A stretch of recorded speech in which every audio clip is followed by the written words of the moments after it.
दोहराबी dam और अंगूर के बागात दिखाने के लिए घर से रवाना हुए।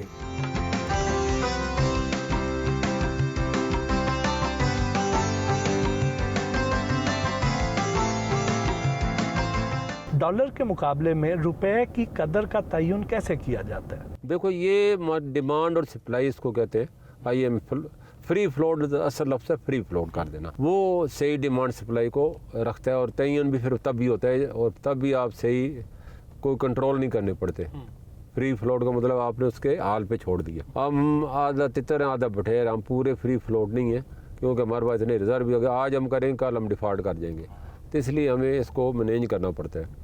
फ्री फ्लोट के मैंने ये होता है कि अगर फ़र्ज़ किया आप है, आपके अकाउंट में 1 मिलियन रुपया पड़ा है, आप चाहते हैं मैं इसके डॉलर ख़रीद लूँ, तो आप अपने बैंक को कहेंगे जी मुझे 1 मिलियन पैसे इसमें से 5 लाख डॉलर दे दें। क्या रेट है? वो गए जी इस वक्त इंटर बैंक में रेट फ़र्ज़ किया 200 रुपये, वो ठीक हो कि 200 रुपये वो आपके हिसाब से आपको डॉलर देगा और डॉलर अकाउंट में कन्वर्ट कर देगा और बाकी पैप जो बचेंगे वो आप तो उसमें डिमांड और सप्लाई जो है सही मैनों में यहाँ पता चलती है। इस वक्त जो पाकिस्तानी रुपए की कीमत है, क्या वो डॉलर के मुकाबले में हकीकी है? क्या वो दुरुस्त है या अपनी वैल्यू से कम पे जा रहा है इस वक्त पाकिस्तानी रुपया?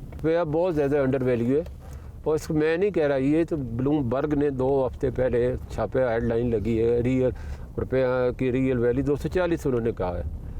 और अंडर वैल्यू से मतलब क्यों है? क्यों हमारा रीजन देखे ना, अफ़गानिस्तान का 86 है, इंडिया का 82 है, बांग्लादेश का 95 है। तो हमने कौन सा गुनाह? हमारा गुनाह यही है कि हम अपने पे इन्वेस्टमेंट नहीं करते। जो सरमाया होता है उसको हम घरों में डॉलर और सोना ख़रीद के रख लेते हैं। हमारी इन्वेस्टमेंट रीजन में 12% है बचत और इंडिया बांग्लादेश की 30% है। तो हम क्योंकि हमें पैसा इसमें ला ही नहीं रहे इसको।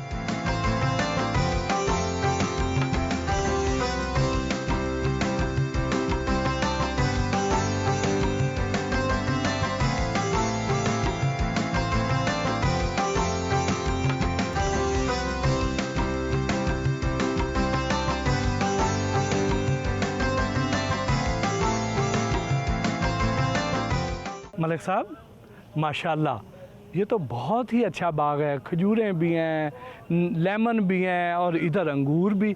इतना अच्छा अंगूर का बाग माशाल्लाह। मुझे तो सबसे ज़्यादा जो हैरत भी हो रही है और खुशी भी हो रही है कि यहाँ पे मुझे साथ साथ तिलावत की आवाज़ भी सुनाई दे रही है। ये इसका क्या मकसद है? ये बस ये कुरान का मौजज़ा है। तो अल्लाह कहते हैं अल्लाह की कौन कौन की नेमतों का ठुकराओगे और शुक्र गुजारी करो हमेशा। तो हम शुक्र गुजारी करें अल्लाह ने जो नेमतें दी हैं। अब ये आला रब्बे को मातु का ज़बान, ये मैंने हमारे कोई प्रोफेसर साहब है, नाम याद नहीं, फैसलाबाद यूनिवर्सिटी में, तो ये मैंने उनका एक इंटरव्यू पढ़ा था कि उन्होंने कहा जी हमने दुनिया को दिखाने के लिए एक मौजज़ा दिखाया है कुरान का कि हमने 10 प्लाट तैयार किए थे एक ही फसल के, उसकी आवाज़ दूसरी इतनी दूर रखी थी कि आवाज़ कुरान शरीफ की उसमें न पहुँचे। तो जिसमें हमने कुरान शरीफ की ये आयत लगाई थी फबई आला रब्बे को मातु का ज़बान, उसका फल सबसे ज़्यादा हुआ। वाह! एक ही बीज, एक ही दरख्त, एक ही पानी, एक ही खाद, एक सब कुछ सेम, एक ही मिट्टी, हाँ। लेकिन 4 गुना पैदावार ज़्यादा हुई। वाह! फिर उसके बाद अगला जो उनका प्लाट था उसमें वो उन्होंने नाच गाने लगवाए, हाँ। गानों से उसकी पैदावार उससे कई गुना कम हुई। और एक हमने ऐसे उसमें कुछ भी नहीं लगाया तो उसकी पैदावार नॉर्मल हुई जो कि बताई जाती है। सुन के ज़ाहिर मौजज़ा है दुनिया को दिखाने के अल्लाह की कुरान पाक का। तो मैंने अपने जितने भी प्रॉपर्टी मैनेजर है मैंने बोला यार जहाँ भी हमारी बाग है ना और फसलें हैं वहाँ तुम ये स्पीकर लगवा दो और ये तिलावत सुबह शाम कराएं। वाह वाह वाह!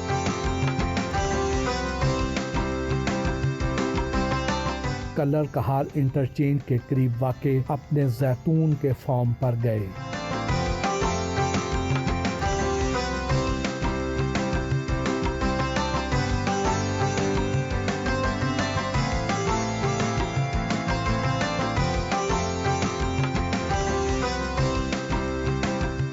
मलिक साहब, ये क्रिप्टो करेंसी क्या चीज़ है? नाम ही क्रिप्टो है, क्रिप्ट से क्रिप्टो बने तो उसकी आप क्या मिसालें दे रहे हैं।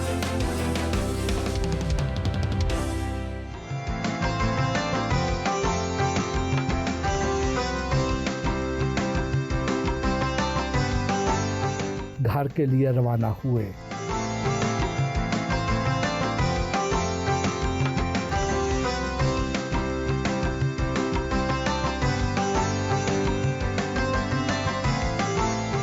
मलिक बोस्तान से गुफ्तगू का सिलसिला जारी रहा। इसहाक डार पर यह इल्ज़ाम लगाया जाता था कि उन्होंने साबका दौर में डॉलर की कीमत को मसनूई तौर पर रोके रखा। क्या ऐसा मुमकिन है? देखो, ये सारा प्रोपेगेंडा होता है, बस हमारे इल्ज़ाम बड़ा इल्ज़ाम ही होता है, हकीकत का कोई उसके साथ ताल्लुक नहीं होता। उन्होंने जो कुछ किया मुल्क की बेहतरी के लिए किया और उसके रिजल्ट भी था। ये जो डार साहब ने एटमी धमाकों के बाद फॉरेन करेंसी अकाउंट्स फ्रीज कर दिए थे, उस पर भी बहुत ज़्यादा तनकीद की जाती है। नहीं, ये क्या वो दुरुस्त फैसला था? ट्रेड मिनिस्टर थे, फाइनेंस मिनिस्टर नहीं थे, सरताज अजीज़ साहब थे, तो उन्होंने किए थे, लेकिन उस वक्त न करते तो पाकिस्तानी बैंकों को लोगों ने जला देना था, क्योंकि वो डॉलर मांगने जाते थे, फिजिकली डॉलर थे ही नहीं। तो एक दो बैंकों को जब गिराव हुआ तो उन्होंने इसको गवर्नर साहब जो डॉक्टर याकूब साहब उन्होंने कहा सारे वक्ती तौर पे फ्रीज़ कर दें, बाद में हम इनको कर देंगे, इनको डॉलर बॉन्ड हम दे देते, इनके डॉलर महफूज हैं, जब भी हमारे पास रिजर्व बेहतर होंगे हम दे देंगे। मौजूदा हुकूमत का कहना है कि मौजूदा मुआशी बहरान की जिम्मेदार पिछली हुकूमत है। क्या उनका ये इल्ज़ाम दुरुस्त है? मैं समझता हूँ कि गेम ब्लेम होता है, इसको नहीं जाना चाहिए। गलतियाँ आपसे हर किसी इनसे भी होती हैं, उनसे भी होती हैं। जैसे अभी ये आए थे तो क्राइसिस चल रहा था, आपको सामने ही है। डॉलर की स्मगलिंग भी हो रही है, ये अमल किस तरह अंजाम पाता है और इसकी रोकथाम कैसे मुमकिन? देखो, बदकिस्मती से हमारे दोनों बॉर्डरों पे एक तरफ अफगानिस्तान है, एक तरफ ईरान है। अब उनके इकनॉमिक सेक्शन है और उनके account bank dollar account operate ही नहीं होते। वो हमारे समझे 2 सूबे हैं, 5 और 6 सूबा, तो वो हमारी ज़रूरत इधर से पूरी करते हैं। हमारे रूल लॉ भी ऐसे हैं।